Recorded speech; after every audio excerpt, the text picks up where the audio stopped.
Når du laver en årsrapport på Digital Revisor, slipper du for det manuelle arbejde. Vi henter nemlig oplysninger fra CVR og bogføringssystemet, så du ikke behøver at gøre det selv.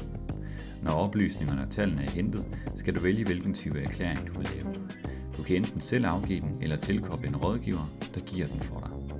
Her kan du vælge mellem assistance, review, udvidet gennemgang eller revision. Nu overføres oplysninger og tallene til årsrapporten. Tallene mappes automatisk både for selve rapporten, men også til skatten, så du kan omregne fra driftsøkonomisk resultat til skattemæssigt resultat.